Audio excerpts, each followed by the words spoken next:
Hello friends at Vintage Guitar Magazine.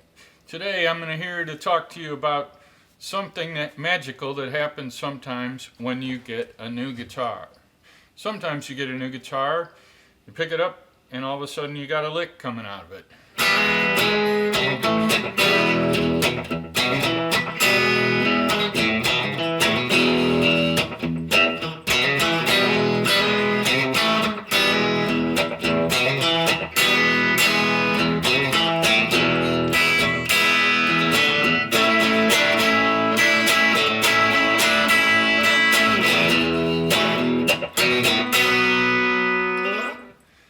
And if you're lucky, you run upstairs, throw it on digital tape so you can remember it.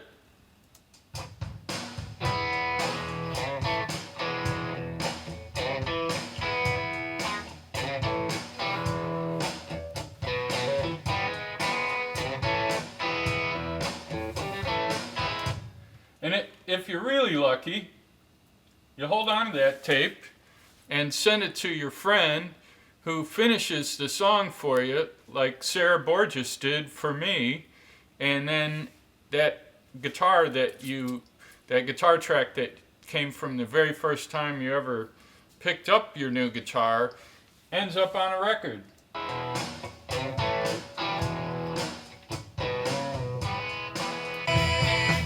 Like that.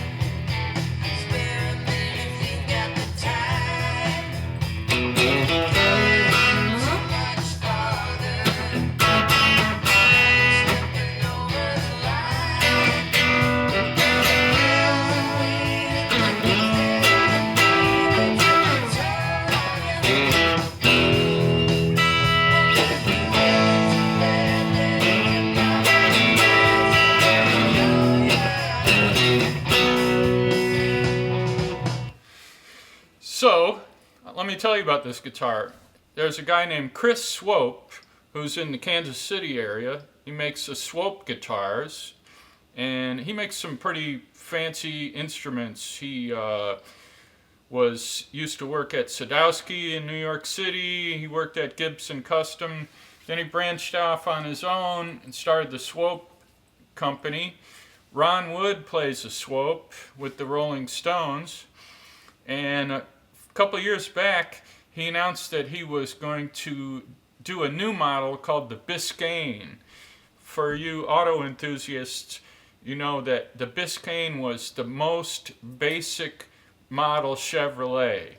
And that's what the Biscayne, the Swope Biscayne, is his most basic model.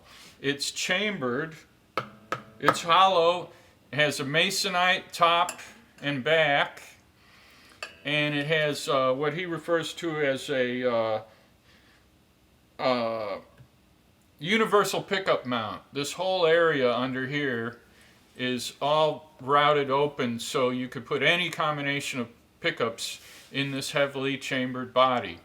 I really appreciate the lightweight, and I went with the a Telly and a Strat pickup combination that Chris suggested, and I also had him put this Duesenberg trem from my parts drawer on the guitar, which he countersunk into the body to give it some good string angle across the bridge.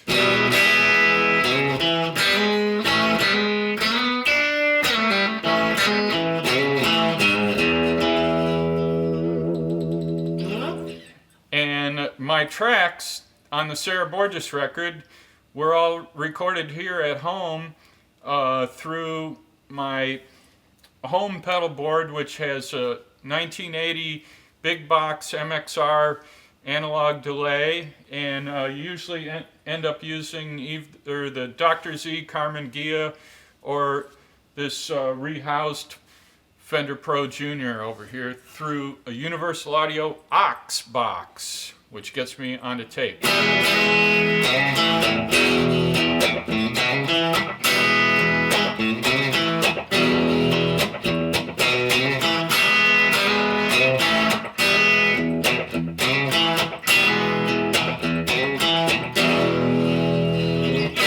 Now, don't forget to pick up the June issue of Vintage Guitar Magazine because it's got a record review of the album that Sarah Borges and I made together during the pandemic, and it's called Together Alone on Blue Corn Music.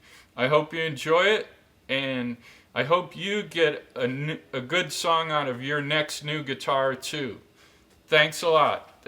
Eric Ambel in Brooklyn, New York.